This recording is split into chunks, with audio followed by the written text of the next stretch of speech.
안녕하십니까. 반갑습니다. 미래의 TV 방송을 시작하겠습니다. 대한민국의 최고 계약 전문가, 미래의 TV 시작하겠습니다. 자, 오늘은 용역계약 구비서류, 용역계약 구비서류에 대해서 자료를 준비하였습니다.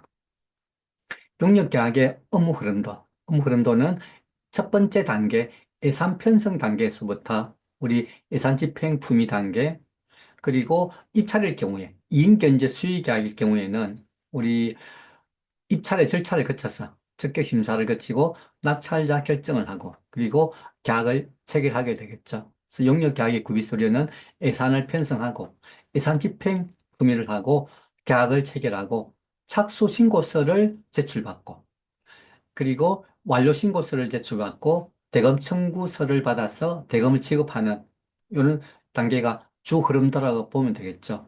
나머지 세부 우리 흐름도 절차는 이 자료를 참고하여 주시기 바랍니다. 자, 그럼 본격적으로 구비 서류에 대해서 알아보도록 하겠습니다. 용역계약의 사업 담당자. 사업 담당자는 용역계약의 계획을 먼저 수립하고 두 번째 단계로 우리 국내에, 우리 관내에, 우리 시도 내에 시장 가격 조사를 거쳐서 결제권자의 지출 품위 결제를 받습니다. 그리고 시장 가격을 조사할 때 방법이 두 가지가 있죠. 원칙은 용역에 대한 원가 계산을 통해서 시장 가격을 조사를 해야 되는데 아주 소액인 경우에는 견적을 받아서 우리 시장 가격 조사, 품위 금액 조사를 하기도 하거든요. 그래서 우리 기관의 회계부서에 얼마까지 견적으로 용역의 시장 가격을 조사하고 얼마 이상은 원가 계산을 통해서 용역 계약의 시장 가격을 조사하는지 우리 회계부서의 기준에 따라서 원가 계산과 견적 가격으로 두 가지를 나누어서 적용하면 되겠죠. 자, 그러면 우리 계약 체결할 때 구비 서류를 살펴보도록 하겠습니다. 계약을 체결하는 법률은 지방계약법 14조의 법률이 있고, 첫 번째 지방계약법 14조에 따라서 G2B, 우리 조달청에 나라장터 전자계약서를 작성하고 5천만 원 이하는 지방계약법 시행규칙 48조에 따라서 용역집행과 지출결의서 승낙사항으로 전자계약을 객실할 수가 있고, 자, 이 승낙사항에 대해서 잠깐 설명드리면, 승낙사항이란 업체, 업체의 도장, 업체의 도장을 지출결의서에 날인하는 서류를 승낙사항이라고 이렇게 부르고 있습니다. 두 번째 계약 구비 서류로서 계약보증금, 계약보증서 징수. 자, 계약보증서를 받아야 되는데 계약보증금이나 계약보증서를 징구해야 되죠. 그렇지만 총 계약 금액이 5천만 원 이하는 계약보증금이나 계약보증서 대신 계약보증은 지역 각서로 대체할 수 있다라는 것. 그리고 계약 금액이 1천만 원이 초과될 경우에 우리 인지세법 34조에 따라서 2만 원부터 35만 원의 인지세를 국가에 납부를 해야 됩니다.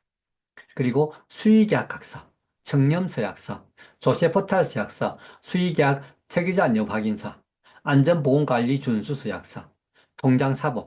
자, 이런 서류들을 우리 계약을 체결할 때 받으셔야 되고, 입찰인 경우에는 수의계약각서가 필요 없고, 그리고 수의계약 체계자 여부 확인서가 필요 없겠죠.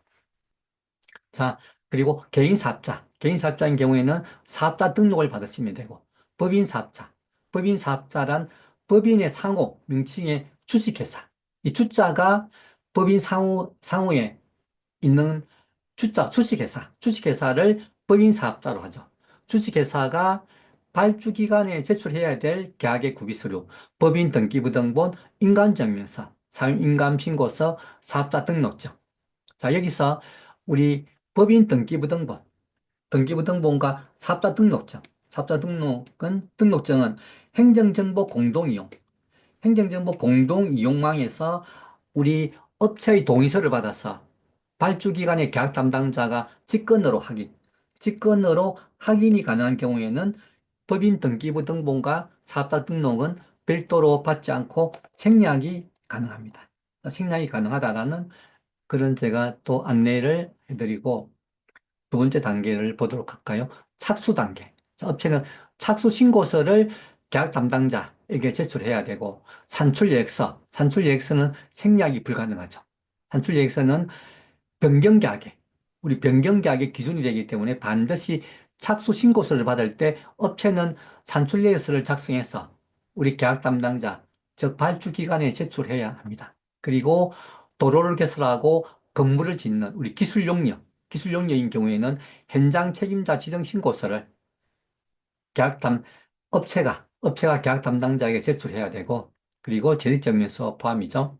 그리고 기술용역인 경우에는 이 기술용역에 참여하는 참여 기술자 명단도 별도로 받아서 나중에 실적 관리, 이 기술자 개인의 실적 관리의 기준 자료가 되죠.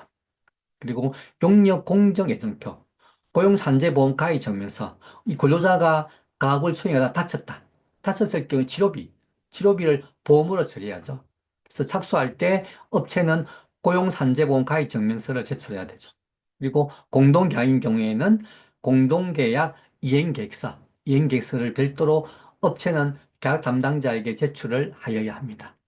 자, 그리고 큰 흐름에서 완료 신고서는 서류가 완료 신고서를 제출해야 되고, 그리고 이행사진, 감독이 있을 경우에는 감독조서, 근거법률은 지방계약법 16조입니다. 완료 신고서는 이런 서식으로 쓰고 있죠. 그리고 업체가 완료 신고서를 제출하면 14일 이내에 완료 검사를 실시해야 되고, 우리 지방계약법 시행령 64조 특례 규정에 따라서 행정안전부에서 특례기간을 고시한 경우에는 7일 이내에 검사를 끝내야 되죠. 자, 검사자는 해당 발주자가 자체 정결 규정, 해당 발주자의 자체 기준에 따라서 검사자를 지정하면 되죠. 그리고 검사에 최종 합격을 했을 경우에는 업체가 대금을 청구할 수 있고, 검사에 불합격하면 우리 업체는 지연배상금을 부과받게 되겠죠. 이렇게 완료 신고서가 합격이 끝나고 나면 업체가 대금을 청구를 할 것입니다. 대금 청구할 때 업체는 대금 청구서, 세금계산서, 국세지방세 완납증명서, 1인 수의계약, 2인 수의계약은 국세지방세 완납증명서가 필요 없고 입찰의 경우에만 완납증명서를 받으시면 되겠죠. 그리고 일상경비와 간소운영비를 제외하고 지방계약의 일상경비, 국가계약의 간소운영비를 제외하고 모든 계약은 건강연금, 산재고용, 완납증명서를 업체가 계약 담당자에게 제출하여야 합니다.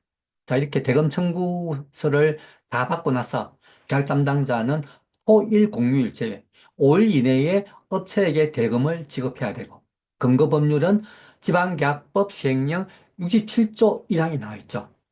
하지만 우리 행정안전부의 특례에 따라서 올해 12월 30일까지는 업체가 대금을 청구하면 3일 이내에 토일 공휴일 제외하고 3일 이내에 업체에게 대금을 지급하게 되어 있습니다. 그리고 이 용역계약에 하자가 설정되어 있다. 하자가 설정되어 있지 않으면 하자 검사가 필요 없고, 이 용역계약에 하자가 설정되어 있는 경우에는 상반기 하자 정기검사, 하반기 하자 정기검사, 그리고 하자 만료검사, 총 3번의 하자 검사를 해야 된다는 것을 알려드리면서 오늘은 용역계약에 대한 구비 서류에 대해서 알아보았습니다. 우리 공공계약은 전국 최고의 계약 전문가 미래의 TV에서 여러분과 늘 함께 하도록 하겠습니다. 여러분, 감사합니다.